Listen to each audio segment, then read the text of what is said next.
Something I've noticed quite a bit more of in my practice these days when it comes to prostitution and prostitution-related crimes is the tendency for law enforcement to treat these matters as instances of human trafficking.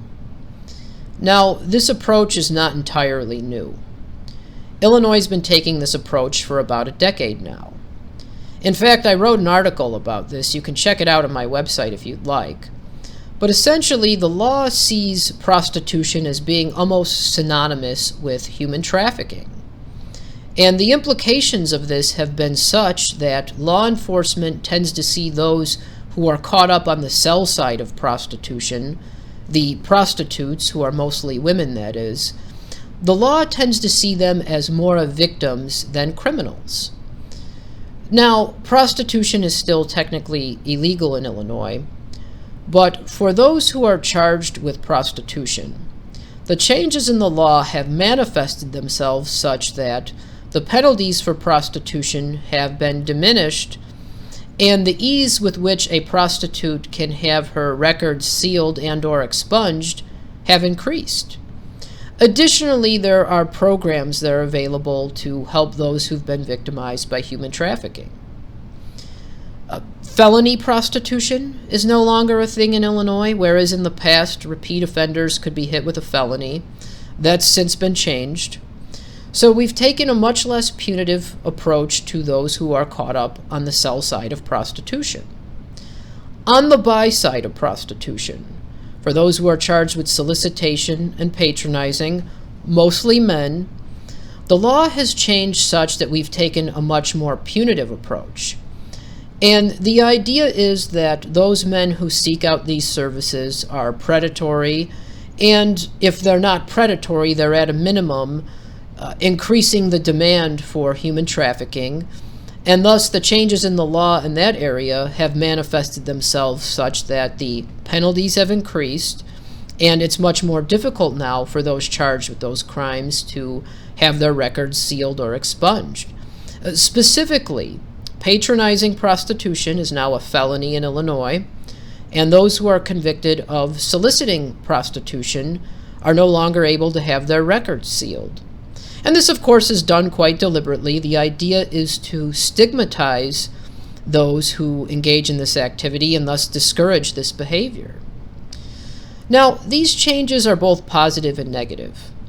On the sell side, because Illinois is taking a much more humane approach, it's much easier to navigate the criminal justice system if you're representing a prostitute. And this is a good thing. There's no sense in punishing some of these women harshly. Many of them are indeed trafficked, and even for those who aren't, there's no sense in being punitive in our justice system. So I think these changes are good.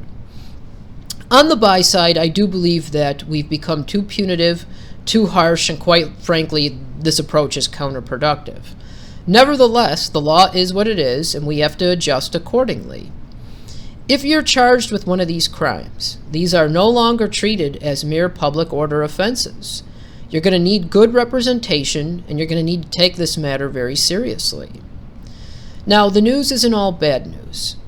Many of these counties have good deferred prosecution programs. These are programs where if you meet certain conditions, the case will be dismissed.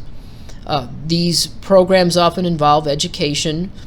While I am not one who embraces this idea that prostitution and human trafficking are synonymous, the fact of the matter is there still is some legitimate human trafficking, and it never hurts to get education about this issue, and many of these programs offer education.